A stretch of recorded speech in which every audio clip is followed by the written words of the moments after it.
കാശ്മീർ സീരീസിലെ രണ്ടാമത്തെ വീഡിയോയാണിത്. ആദ്യ ഭാഗം കാണാത്തവർ അത് കണ്ടതിന് ശേഷം മാത്രം ഈ വീഡിയോ കാണുക. ആദ്യ വീഡിയോയുടെ ലിങ്ക് മുകളിൽ ഇടതുവശത്തായി നൽകിയിട്ടുണ്ട്. മൂന്നാം ദിവസമായി ഇന്ന് നമ്മൾ പോകുന്നത് ആട്ടിടയന്മാരുടെ ഗ്രാമം എന്നറിയപ്പെടുന്ന മനോഹരമായ പുൽമേടുകളുള്ള പെഹൽഗാം കാണാനാണ്. പോകുന്ന വഴി ധാരാളം ആപ്പിൾ തോട്ടങ്ങൾ കാണാൻ കഴിയും. അതിനുള്ളിൽ കയറിയാൽ ഫ്രഷ് ആപ്പിൾ പറിക്കുകയും ഫോട്ടോ എടുക്കുകയും എല്ലാം ചെയ്യാം. ശ്രീനഗറിൽ നിന്ന് ഏകദേശം 90 കിലോമീറ്റർ അകലെ അനന്ത്നാഗ് ജില്ലയിലാണ് പെഹൽഗാം സ്ഥിതി ചെയ്യുന്നത്. ലിഡർ നദിയുടെ തീരത്തുള്ള ഈ പ്രദേശം പ്രകൃതി ഭംഗി കൊണ്ടും ശാന്തത കൊണ്ടും സഞ്ചാരികളെ ആകർഷിക്കുന്നു. ബൈസരൻ വാലി, ബത്താബ് വാലി, ആരു വാലി, ചന്ദൻ വാലി എന്നിവയാണ് ഇവിടുത്തെ പ്രധാന വിനോദസഞ്ചാര കേന്ദ്രങ്ങൾ.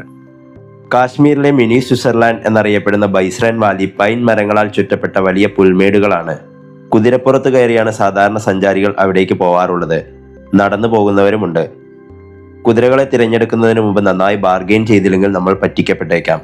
ഈ യാത്രയിൽ ഞങ്ങൾ തീരുമാനിച്ചിട്ടുള്ളത് ബത്താബ് വാലിയും ചന്ദൻ വാലിയും കാണാനാണ്. പെഹൽഗാമിന് പുറത്തു നിന്നുള്ള വണ്ടികൾക്കോ സ്വകാര്യ വാഹനങ്ങൾക്കോ ഇവിടങ്ങളിലേക്ക് പ്രവേശനമില്ല. പെഹൽഗാം ടാക്സി സ്റ്റാൻഡിൽ നിന്നും അവിടുത്തെ ലോക്കൽ ടാക്സികൾ ബുക്ക് ചെയ്യേണ്ടി വരും. അവിടെ നിന്നും ഏകദേശം 16 കിലോമീറ്ററോളം സഞ്ചരിച്ച് ഞങ്ങൾ ചന്ദൻ വാലിയിൽ എത്തിച്ചേർന്നു. മെയ് ജൂൺ മാസങ്ങളിൽ പോലും ഇവിടെ ധാരാളം മഞ്ഞു കാണാൻ കഴിയും. പ്രശസ്തമായ അമർനാഥ് തീർത്ഥാടന കേന്ദ്രത്തിന്റെ ബേസ് ക്യാമ്പ് ഇവിടേക്ക് വരുന്ന വഴിയിലാണുള്ളത്. ചന്ദൻ വാലിയിലെ കാഴ്ചകൾ കണ്ടതിന് ശേഷം നേരെ ബത്താബ് വാലിയിലേക്ക് യാത്ര തിരിച്ചു. കുട്ടികൾക്ക് കളിക്കാനുള്ള പാർക്കുകളും ഫോട്ടോകൾ എടുക്കാൻ പറ്റിയ നിരവധി സ്പോട്ടുകളും ഇവിടെയുണ്ട്. ഇവിടെ പ്രവേശിക്കാൻ ചെറിയൊരു എൻട്രി ഫീസുമുണ്ട്. ചുറ്റും മഞ്ഞുമൂടി കിടക്കുന്ന മലനിരകളും നടുവിലൂടെ ഒഴുകുന്ന ലിഡർ നദിയുടെ കൈവഴികളും ചേർന്ന പ്രകൃതി ഭംഗിയാണ് ഇവിടുത്തെ ആകർഷണം. ബത്താബ് വാലിയും ചന്ദൻ വാലിയും എല്ലാം കാണാൻ നമുക്ക് ഓരോ മണിക്കൂറാണ് സമയമുള്ളത്. കൂടുതൽ സമയം ചിലവഴിക്കുന്നതിനനുസരിച്ച് ടാക്സിക്ക് കൂടുതൽ പൈസ നൽകേണ്ടി വരും. ഈ പുൽമേടുകളിൽ ഇങ്ങനെ വന്നിരിക്കുമ്പോൾ ഒരു പ്രത്യേക ഫീലാണ് നമുക്ക് ലഭിക്കുക. കുട്ടികൾക്കും മുതിർന്നവർക്കുമെല്ലാം ഒരുപോലെ ആസ്വദിക്കാനും വിശ്രമിക്കാനും കഴിയുന്ന ഒരു സ്ഥലമാണിത്. സമീപത്ത് തന്നെ ഒരു ചിൽഡ്രൻസ് പാർക്ക് ഉണ്ടായിരുന്നെങ്കിലും അവിടേക്ക് ഞങ്ങൾ പോയില്ല. ഒരുപക്ഷെ അവിടെ പോയി വരുമ്പോഴേക്കും വന്ന വണ്ടി വാങ്ങിക്കാനുള്ള പൈസ അവർക്ക് കൊടുക്കേണ്ടി വരും. പുൽമേട്ടിൽ കടന്നുമിരുന്നും പല പോസുകളിൽ ഫോട്ടോ എടുക്കുന്ന തിരക്കിലാണ് കുട്ടികൾ. ഫോട്ടോ എടുക്കുന്ന കാര്യത്തിൽ ഞങ്ങളും ഒട്ടും പിറകിലല്ല. പെഹൽഗാമിന്റെ ഭംഗി ആവോളം ആസ്വദിച്ച വൈകുന്നേരം 4 മണിയോടുകൂടി ഞങ്ങൾ ഇവിടെ നിന്ന് യാത്ര തിരിച്ചു. ഇന്നത്തെ അടുത്ത പരിപാടി ഷിക്കാര റൈഡാണ്. കാശ്മീർ യാത്രയിലെ ഏറ്റവും മനോഹരമായ ഒരു അനുഭവമാണ് ശ്രീനഗറിലെ ദാൽ ലേക്കിലൂടെയുള്ള ഷിക്കാര റൈഡ്.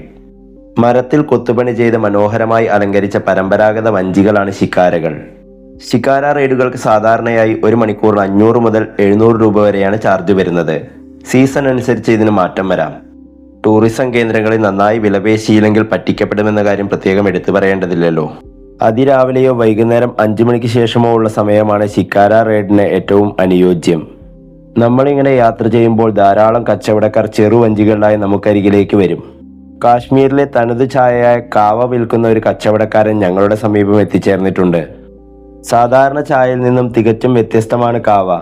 പ്രത്യേകതരം ഗ്രീൻ ടീ ഇലകൾ, കുങ്കുമപ്പൂവ്, ഏലക്ക, കറുവപ്പട്ട എന്നിവയോടൊപ്പം ചെറുതായി അരിഞ്ഞ ബദാം, വാൾനട്ട് എന്നിവയും ഇതിൽ ചേർക്കുന്നുണ്ട്.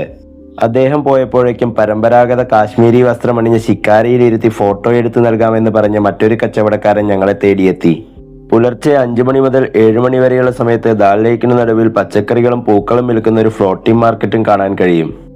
ദാൽ ലേക്കിലെ കാഴ്ചകൾ കണ്ട് ആസ്വദിച്ചുകൊണ്ടിരിക്കുമ്പോഴാണ് സമീപത്തുള്ള ഹൗസ് ബോട്ടുകൾ ശ്രദ്ധയിൽപ്പെട്ടത്. ഇവിടെ എത്തുന്ന വിനോദസഞ്ചാരികൾക്ക് താമസിക്കാനായി തയ്യാറാക്കിയിട്ടുള്ളവയാണിവ. നമ്മുടെ നാട്ടിൽ കണ്ടുവരുന്ന ഹൗസ് ബോട്ടുകളുടെ പോലെ ഇവയിൽ സഞ്ചരിക്കാൻ കഴിയില്ല.